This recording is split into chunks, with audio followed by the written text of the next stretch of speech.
Happy Friday afternoon, friends. Father Frank Pavone here, National Director of Priests for Life, now back from Florida and speaking to you from our New York headquarters, just with some thoughts to conclude the week as you are concluding your perhaps your work day here on Friday, getting ready for the weekend.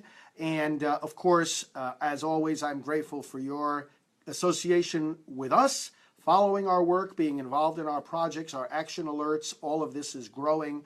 The number of people involved since the election concluded continues to be strong, in fact, continues to grow. And that's exactly what I've been advocating, that there's more work to do now than ever. We had a great victory in the election, but now there's more work to do than ever. Now, let's talk about two things in regard to the election. One, this recount effort underway in a number of places, and two, the U.S. Senate race, which is still to be held in Louisiana. Now, both of these things, of course, are let's take the Louisiana Senate race first, because that is obviously a real election. It is for the reason Louisiana has still a U.S. senator to elect, and that election will be on December the 10th, is because of the unique nature of what's called the jungle. In the state of Louisiana, the law is that unless a candidate on election day gets more than half the vote, you have a runoff between the two who got the highest number of votes. And right now, the Republican in that race is like 14 points ahead of the Democrat. Now, this is important because the lead in the Senate that the Republicans, and therefore the pro-life party, has is a slim one. It's 51 votes, just one more than half. And so what's important to consider here is that with a win in Louisiana, which of course is what is expected, but which is not a reason for people in Louisiana not to vote, and that's why I wanted to mention it here, because I want to urge you to vote and to get out the vote in the state of Louisiana. But the expected result, of course, is that now this will bring the Republican majority in the U.S. Senate to 52. And the reason that this is important is that on specific votes, specifically, and for us especially attentive to those relating to pro-life and abortion, if the vote is very close, if you have a couple of Republican senators defect to vote the wrong way on a particular measure, then you may in fact get the opposite result on that vote than what we should get. And that's why, you know, it's one thing to have a majority. It's another thing to have a slim majority versus a strong majority. This election in Louisiana on December 10th to ensure another Republican member of the U.S. Senate is therefore very important. I want to urge all our friends in Louisiana not only to vote, but as we urged during all the election season, to get countless others to vote.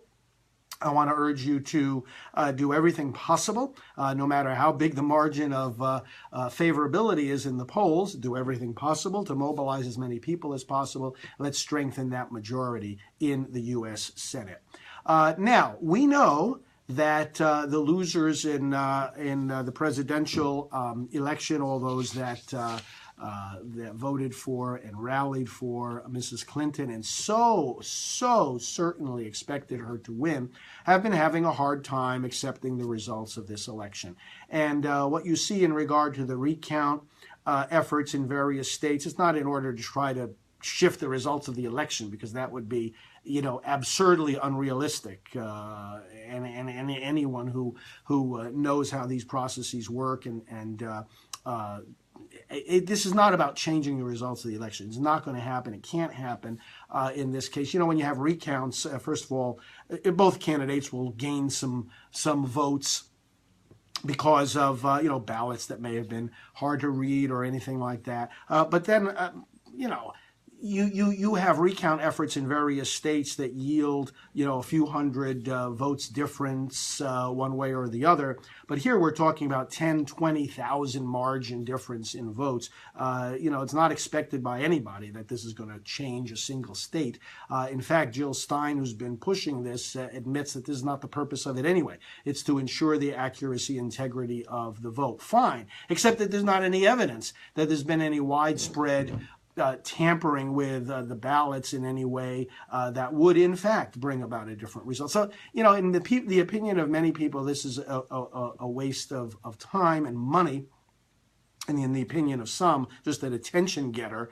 In the opinion of others, just a way to try to delegitimize the Trump victory. The way I look at it is, what else do those who have lost this election have except to engage in wishful thinking to do it all over again? And of course, that's not the way our system works. And the fact of the matter is that so many people, whether you're interested in ensuring the accuracy of the vote count and you want to get it down to the last detail or not, what we are seeing on display is a big temper tantrum and a big emotional and psychological inability to accept the results of a free and open election here in the United States. That's the way it is when you don't win an election. But brothers and sisters, the results are clear, and we are moving forward in building on those results, as you well know, through our action alerts and through the things that we have been talking to you about on these daily videos. Now, we at Priests for Life also continue to grow, and I wanted to let you know, too, that we are going to be expanding our headquarters. We're going to be able to give you more details about that as they come along. We just had our audit for last year completed, and we've been growing in every way as we continue to do the work of defending lives. So many people that want to save lives from abortion coming to us, joining hands with us, being involved in us, supporting us, donating to us. This has resulted in continued growth. So we're actually outgrowing our national headquarters, and we are going to be occupying a larger headquarters, and we're going to be hiring more people. So I want you to begin considering those of you who want to work full-time in the pro-life arena, to begin considering ways in which you can use your skill, your talents to defend life. And even if it is not a job opportunity that we're able to offer you, although we will be hiring more people, nevertheless, we may be able to give you the kind of guidance, encouragement, and direction you need in order to find a place in the pro-life movement. Because right now, in our society, in our nation, and in our world, there is no more important work to be done than to save children from abortion, to awaken the minds and hearts and eyes of the public to the reality of what this killing is, and to bring the healing that so many people need after abortion, and also to change our laws and public policies.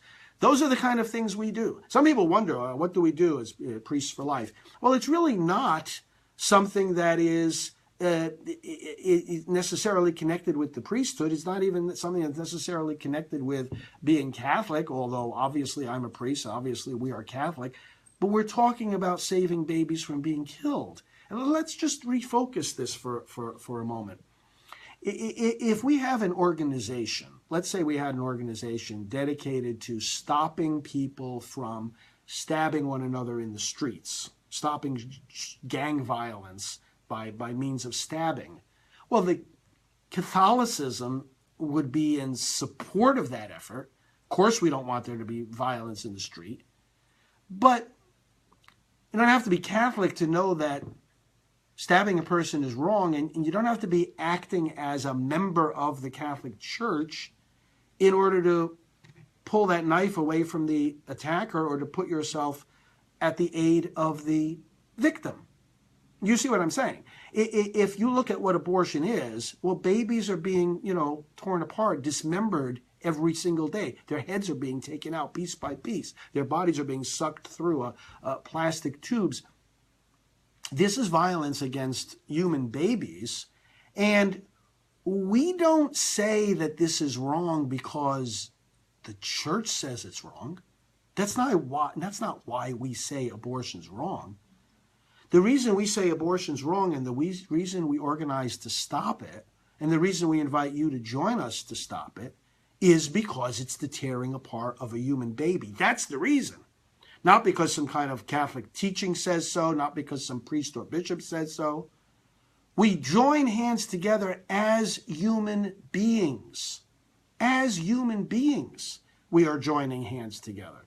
If I give you an opportunity to save a life right here, right now, all you need to know, all you need to see is that that life is in danger and that there's a way to save that life. Do you really need anything more than that in order to help save the life?